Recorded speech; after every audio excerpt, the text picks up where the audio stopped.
నమస్కారం. మనందరం ఎదురుచూస్తున్న ఈనాటి విశ్లేషణకు స్వాగతం.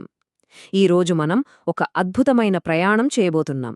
90వ దశకపు ఆ మధురమైన వేసవి జ్ఞాపకాల నుండి నేటి ఆధునిక డిజిటల్ ప్రపంచంలో మన భావాలను ఎలా పంచుకుంటున్నాము అనే విషయాలను ఈ విశ్లేషణలో తెలుసుకుందాం.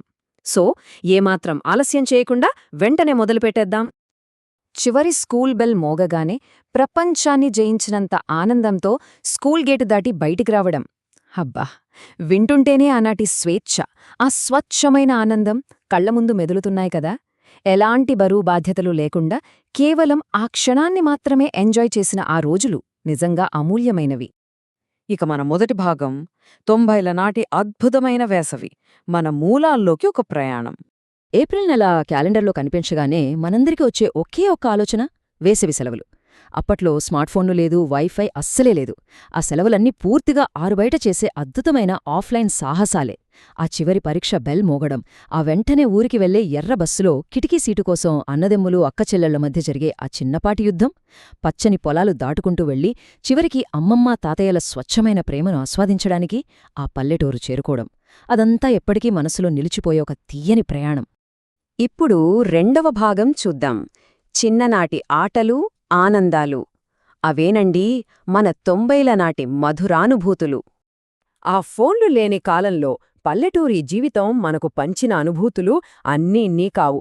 జేబుల్నిండా గోలీలు వేసుకుని అవి గలగల మోగుతుంటే నడవడం, నేలమీదే కాకుండా భలే స్టైల్గా అరచేతిలో బొంగలాలు తిప్పడం, ఒక పాత టైర్ తీసుకుని కర్రతో ఏదో బెంచ్కార్ నడిపినంత ఫీలింగ్తో పరిగెత్తడం భలే ఉండేది కదా. ఇక తోటలోకి వెళ్లి మామిడికాయలు కోసి ఉప్పు కారం రాసుకుని తింటుంటే ఆ పుల్లటి రుచికి ఇప్పటికీ నోట్లో నీళ్లూరుతాయనడంలో ఎలాంటి డౌట్ లేదు. వానపడితే కాగితపు పడవలు, మధ్యాహ్నం పూట ఐస్ బండివాడి కలర్ సోడా, సేమ్యా ఐస్, ఆ స్వచ్ఛమైన ఆనందాలు అసలు మాటల్లో చెప్పలేం. ఇక ఈ రోజుల్లో కరెంటు పోతే మనకి ప్రాణం పోయినంత పనవుతోంది. కాని అప్పట్లో అదొక పెద్ద పండుగ. అందరూ చీకట్లో దాగుడుమూతలాడుకోవడం, ఆరుబయట నులకమంచాలు వేసుకుని నక్షత్రాలను లెక్కపెట్టడం, తాతయ్యో అమ్మమ్మో చెప్పే కథలు వింటూ నిద్రపోవడం, ఆ చిన్నపాటి అసౌకర్యాలు కూడా ఎంత గొప్ప మ్యాజిక్లా మారిపోయేవో కదా. వెల్, ఇదంతా మన గతం. కానీ ఇక్కడ తలెత్తే ఒక ఇంట్రెస్టింగ్ ప్రశ్న ఏమిటంటే, మన సంస్కృతితో ముడిపడి ఉన్న ఆ లోతైన భావోద్వేగాలు, ఆ ఫీలింగ్స్ ఈరోజు ఎలా వ్యక్తమవుతున్నాయి? సరిగ్గా ఈ ప్రశ్నతోనే ఆనాటి పల్లెటూరి జ్ఞాపకాల నుండి నేటి ఫాస్ట్ ఫార్వర్డ్ సోషల్ మీడియా ప్రపంచంలోకి మనం అడుగుపెట్టబోతున్నాం. మన మూడవ భాగం డిజిటల్ పరివర్తన. సోషల్ మీడియాలో సంప్రదాయాన్ని మనం ఎలా గౌరవిస్తున్నాం అనేది ఇక్కడ చూద్దాం. కాలం మారింది, మన చేతుల్లోకి స్మార్ట్ఫోన్లొచ్చాయి. కానీ మన లోపలున్న సాంస్కృతిక భావాలు మాత్రం ఏమాత్రం చెక్కుచెదరలేదు. దానికి బెస్ట్ ఎగ్జాంపుల్ ఈ 40%. అవును, మన సంస్కృతికి అద్దం పట్టేలా మంచి ఇమోషనల్ క్యాప్షన్స్ ఉన్న సోషల్ మీడియా పోస్టులు దాదాపు 40% మేర ఎక్కువ ఎంగేజ్మెంట్ను పొందుతున్నాయని డేటా క్లియర్గా చెప్తోంది. అంటే కేవలం ఫోటోలు మాత్రమే కాదు, వాటికి మనం జతచేసే ఆ 2 ముక్కల మాటలు చాలా బలాన్నిస్తాయన్నమాట. అదే మన 4వ భాగం, తెలుగు పదాల బలం, రీల్స్కు ప్రాణం పోయడం. మన మాతృభాషలో, ముఖ్యంగా మన తెలుగు పదాలలో ఒక ప్రత్యేకమైన ఎమోషన్ ఉంటుంది. మన మూలాల పట్ల ఒక గర్వం ఉంటుంది. ఇది వేరే భాషల్లో చెప్పినప్పుడు ఆ న్యాచురల్ ఫీలింగ్ రాదు.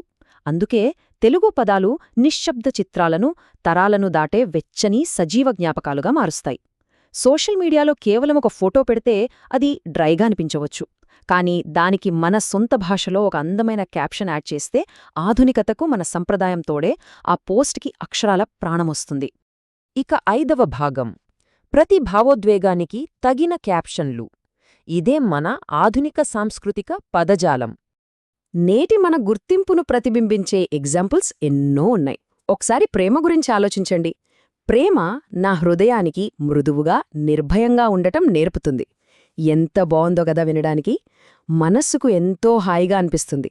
ఈ రోజుల్లో ప్రేమను, ఆ ఆప్యాయతను ఆన్లైన్లో ఎంత సెన్సిబుల్గా, సున్నితంగా ఎక్స్ప్రెస్ చేస్తున్నారో ఈ ఒక్క మాట అద్భుతంగా తెలియజేస్తుంది.